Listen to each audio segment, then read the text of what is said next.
Hello, welcome to today's reading on Friday, the 17th of July. As you can see, I'm in a different environment here in what feels like a metropolis and almost in the city centre. I'm at one of the apartment blocks at Canal Walk, Cape Town. And it was my intention to get to the canal today to give you a view of some of the fountains and the waterways. But I think I'm probably going to try that tomorrow or the next day when the sky feels a little bit more sunnier and it's quite chilly outside. I've got my heater on here and I was just called to wear some gold. I think I would like to tell you a little bit about my experiences in India before I do today's reading and welcome you into this space. I'm going to pray for protection over the truth that we speak, and may that fall gently onto your heart space so that you can be nourished and renewed. And if these readings resonate with you, if they're providing some healing and clarity for you, you can read them again. You can send me an email and ask me for a PDF copy, and you can start to ignite your daily spiritual practice. So I would like to just tell you about the concept of INDIPAM, which is what I've become called over the years, but also my non-profit organization was registered as INDIPAM Spiritual Legacy Foundation. You can imagine what a challenge that has been and how polarizing I have been in some of my quests over the years. In 2013 was my first visit to India, as I've mentioned previously, to do my 200-hour yoga teacher training. And then I was activated during the floods and started working on the streets. But prior to that, I just wanted to get to India for an experience, but also to rehabilitate myself off drugs, alcohol, to lose weight, to get off antidepressants. I knew from my relationship with God that what I was feeling didn't feel natural to me, and I wanted to have an authentic experience, one that would connect me with my heart space, help me heal, and help me identify with a happier version of myself. And that is exactly what has happened.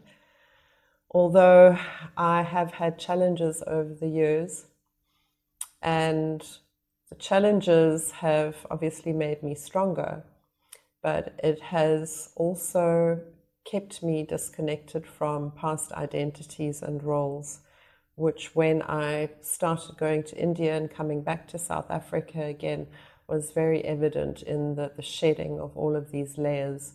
And so these became vision quests for me, and every year was quite remarkably different from the next. So I began to evolve.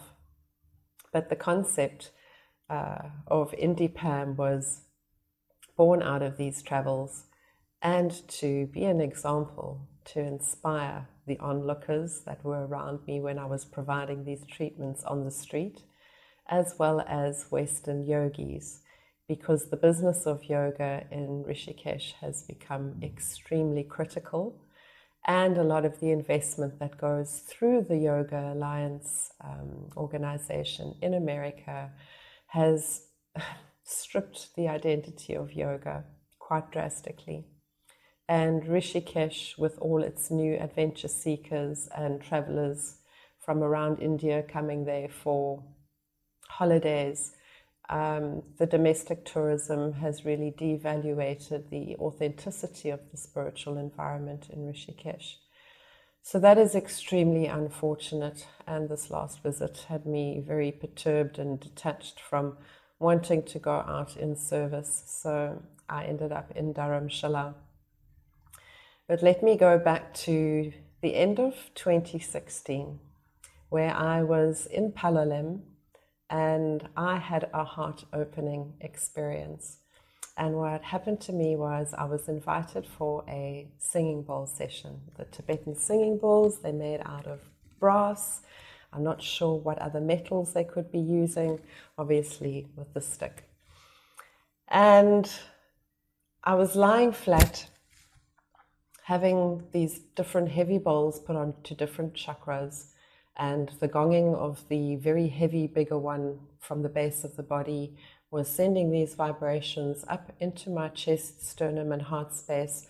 And the small one, which was placed just here, started obviously to ring when he started hitting it gently.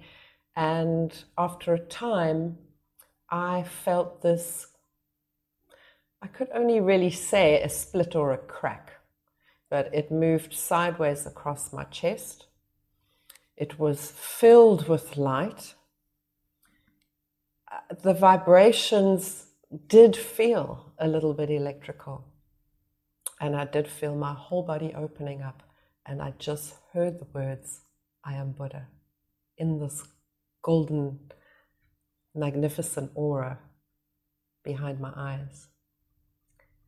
That was magical.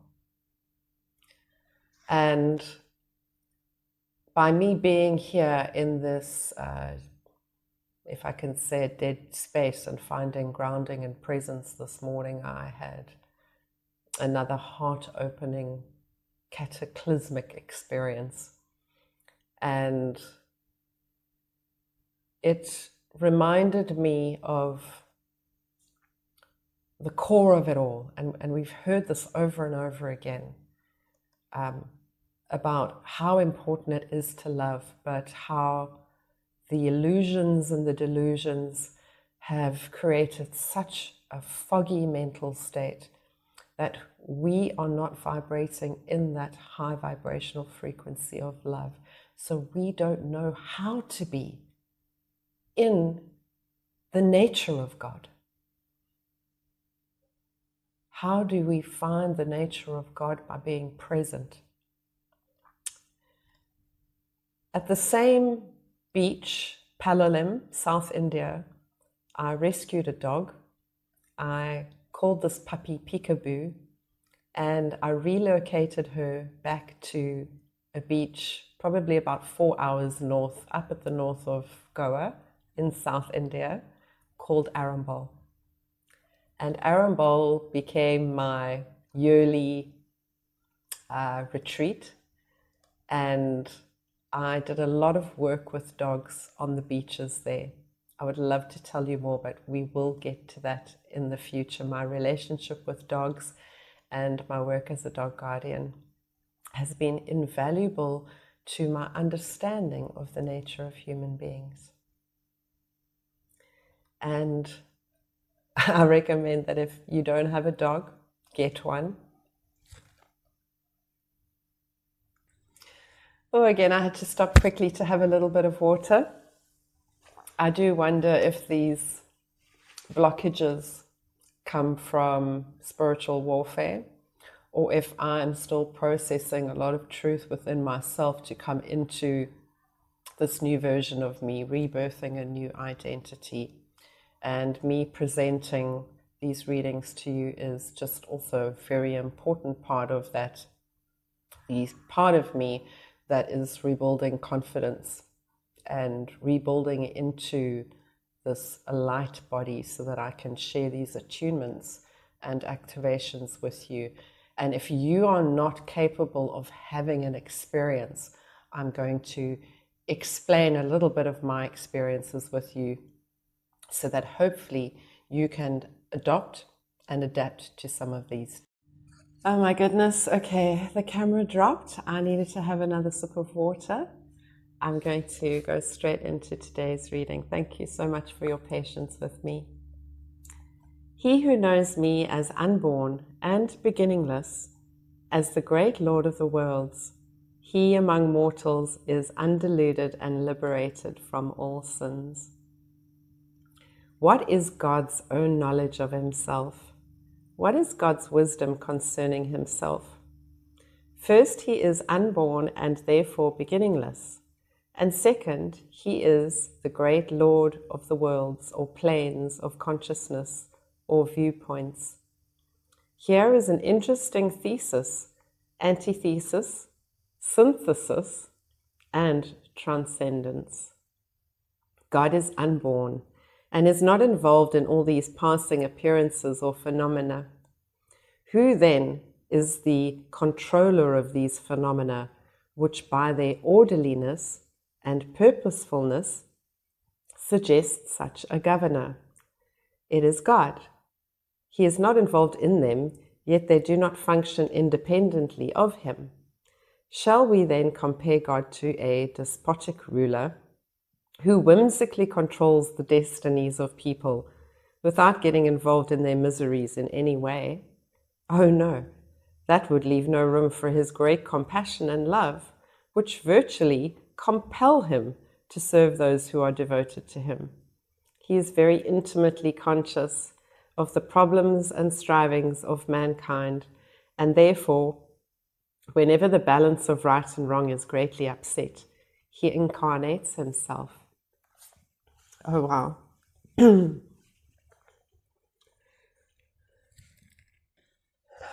Sure, the coughing has been quite crazy, but I think we're coming to some level of truth here. I'm going to finish this today. I'm going to read this last line again. He is very intimately conscious of the problems and strivings of mankind. And therefore, whenever the balance of right and wrong is greatly upset, he incarnates himself. For me, this is so significant because we all are deluded into thinking we don't have the power to be able to incarnate again and again in this life. And we are potentially moving into dimensions through portals and between timelines all the time with our consciousness. And I've spoken about these annual retreats and the vision quests I've done. And when my spirit feels so battered and broken, and I feel so separated from this essence of the divine nature, love, we need to give it a word, I have decided to be something else. And it's not about being good, but to aspire to be better than the last version. And that shift can be micro. And it can happen as the smallest seed. Here we go, the story of the mustard seed that grew into a tree. Maybe this is mustard. The blanket next to me. We've got mustard and gold here today, teaching us a lesson. We all have that ability to shift our consciousness. Yeah, it's just so incredible. I'm so blessed to be able to share this truth with you. Here we go, into the final paragraph for more enlightenment. God's own nature keeps the entire universe vibrating and scintillating.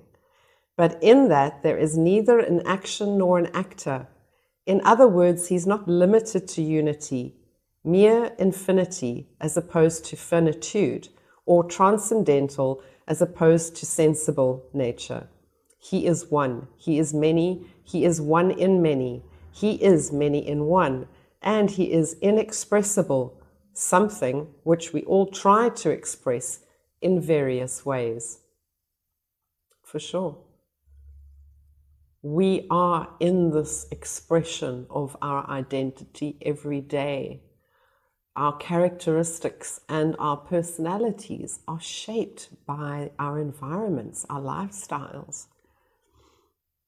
Hence, one who realizes God as this, that, both, neither, and that which remains when all pairs of opposites have been affirmed, denied, and transcended by fusion, is never deluded. He is free from sin. For if sin is forgetfulness of God, he never forgets God. Wow. That was an interesting reading for me today, because I understand where my body is and why it is being challenged to deliver this kind of truth to you, because it has already worked so deeply through me and through my consciousness that by connecting with you like this, I am sharing not only these words, but they are falling into your aura, your heart space, your mind, your intuition will think about these things as a prayer for your health, your healing, to nourish you, to make you feel safe, understood, heard, very deeply in the soul.